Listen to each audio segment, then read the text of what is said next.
ڈرو خدا کا خوف کرو، مکر و ریا سے کام نہ لو، اسلام پہ چلنا سیکھو یا پھر اسلام کا نام نہ لو۔ ہے قول محمد قول خدا، فرمان نہ بدلا جائے گا، بدلے گا زمانہ لاکھ مگر قرآن نہ بدلا جائے گا۔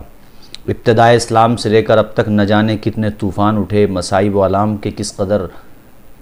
پہاڑ ٹوٹے امت مسلمہ پر، اہل اسلام پر، لیکن آج تک الحمد سے لے کر والناس تک ایک لفظ بھی کوئی نہ بدل سکا ہے اور نہ بدل سکے گا۔ قرآن عظیم یہ اللہ تعالیٰ کی مقدس کتاب ہے۔ اِنَّا نَحْنُ نَزَّلْنَا الذِّكْرَ وَإِنَّا لَهُ لَحَافِظُونَ، یہ اللہ تعالیٰ کا فرمان ہے۔ اللہ کا فرمان ہونا ہی بہت بڑی بات ہے، اور اس فرمان میں بھی اللہ کی تاکید ہے، یعنی بہت مؤکد انداز میں رب نے فرمایا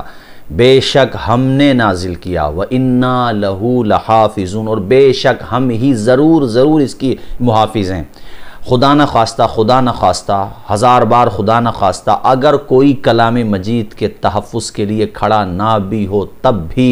یہ قرآن پاک مٹنے والا نہیں، اس میں رد و بدل ہونے والا نہیں۔ لا تبدیل لکلمات اللہ، اللہ فرماتا ہے میرا فرمان، میرا حکم، قرآن مجید کی آیتیں، قرآن مجید کے کلمات یہ بدلتے نہیں، یعنی اس میں تبدیلی ناممکن ہے۔ یہ اللہ کا کلام ہے، اس کو کوئی بدل ہی نہیں سکتا، امپوسیبل ہے، یہ محال ہے، ایسا ہو ہی نہیں سکتا۔ ایک ملعون مرتد وسیم ملعون تو کیا،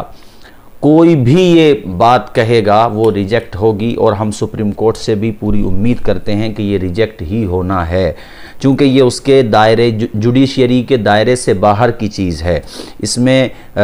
جوڈیشری کا ٹائم ویسٹ کرنا ہے، سپریم کورٹ کا ٹائم ویسٹ کرنا ہے، اس لیے جرمانہ بھی دینا ہوگا اس کو، ہم یہ امید کرتے ہیں سپریم کورٹ سے۔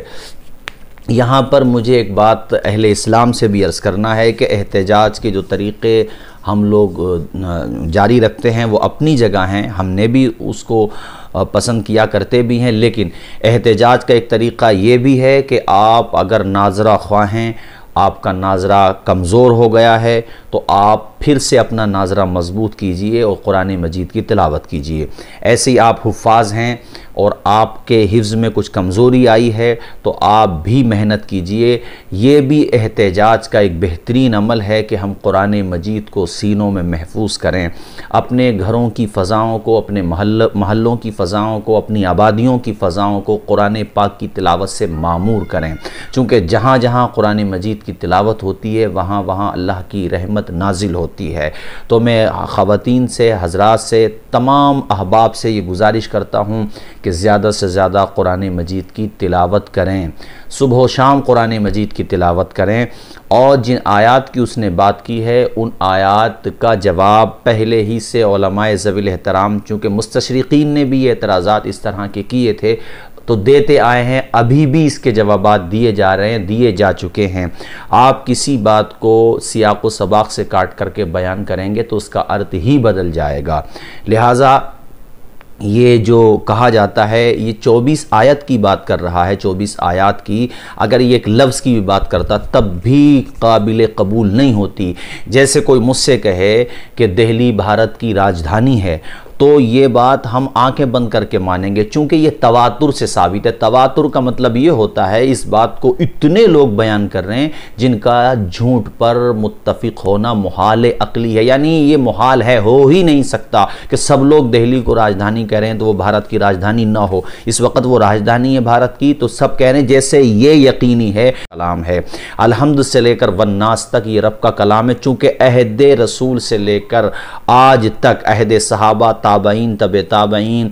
اور آج تک اس قرآن پاک کو اتنے لوگوں نے بیان کیا، پڑھتے آئے، حفظ کرتے آئے کہ قرآن پاک جوں کا تو محفوظ ہے۔ اس زمانے میں جو نظام تھا حفظ کرنے کا یا سوکھی ہوئی ہڈیوں پہ لکھنے کا، کھجور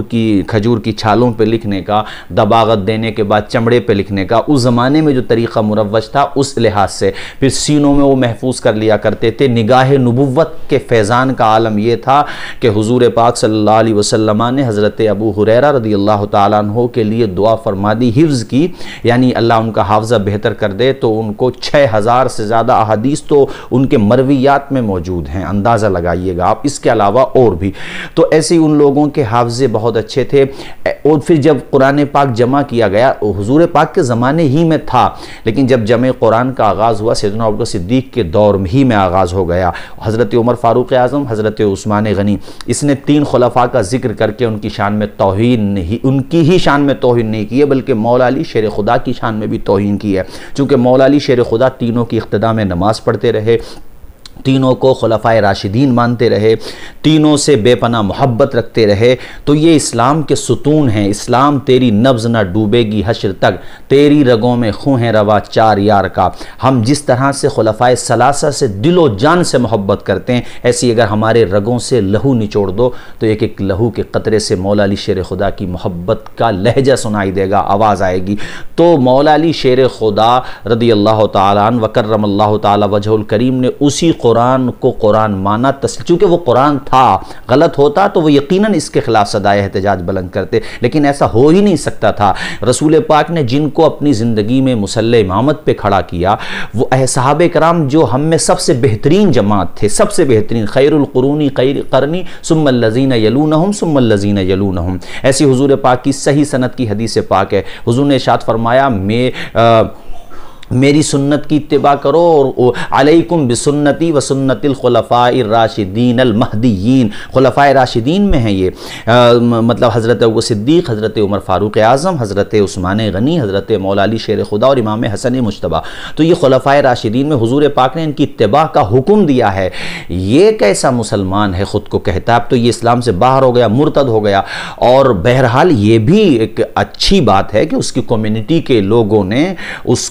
اس کے بارے میں سخت رد عمل کا مظاہرہ کیا۔ اب میں اس کمیونٹی سے بھی یہ اپیل کرتا ہوں کہ یہ جو اس نے کیا ہے، یہ جو کہہ رہا ہے مجلسوں کے حوالے سے، یہ تو آپ اس کا جواب آپ دیں گے کہ اس میں کتنی سچائی کتنا جھوٹ ہے، مگر میں آپ سے بھی کہتا ہوں کہ خلفائے راشدین رضوان اللہ تعالی علیہم اجمعین یہ دین کی اساس سمجھ لیجئے اس کو آپ، چونکہ آپ اس کو اگر چھوڑ رہے ہیں تو پھر بہت سارے مسائل کھڑے ہو جاتے ہیں۔ اس لیے آپ سمجھیے مولا علی شیر خدا رضی اللہ تعالیٰ عنہ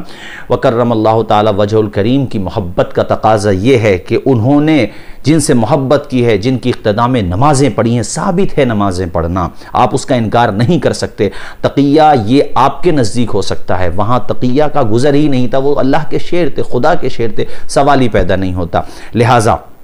بہرحال میں اس کی تو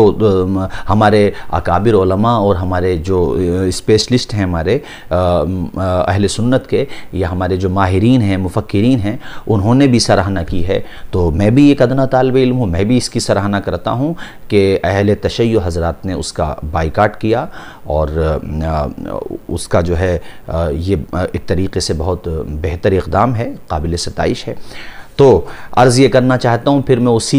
شعر پہ اپنی بات ختم کرتا ہوں کہ ہے قول محمد قول خدا، فرمان نہ بدلا جائے گا، بدلے گا زمانہ لاکھ مگر قرآن نہ بدلا جائے گا۔ اور تدوین قرآن کس طریقے سے ہوا، یہ ساری ڈیٹیل ہماری بکس میں، ہماری کتابوں میں موجود ہے، جو پڑھنا چاہتا ہے پڑھے۔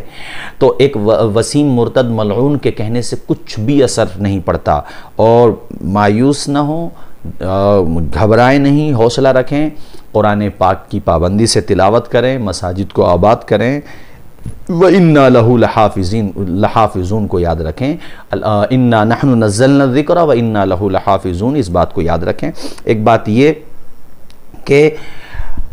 آپ اگر دین کی خدمت کرتے ہیں تو اس پہ اترائیں بھی نہیں، چونکہ اگر آپ یہ سوچتے ہیں کہ میں خدمت کر رہا ہوں تو یہ میرا کمال ہے، کوئی کمال نہیں ہے، اللہ کا احسان ادا کرو، اللہ کا شکریہ ادا کرو کہ اس نے آپ سے دین کی خدمت لی ہے۔ آپ نہیں کریں گے، اللہ نہ جانے کتنے اپنے دین کے خادم پیدا فرما دے گا۔ یہ مٹنے کے لیے نہیں آیا ہے، یہ مٹتا تو بدر کے میدان ہی میں ختم ہو جاتا، یہ ختم نہیں ہو سکتا ہے۔ فانوس بن کے جس کی حفاظت ہوا کرے، وہ شمع کیا بجھے جسے روشن خدا کرے۔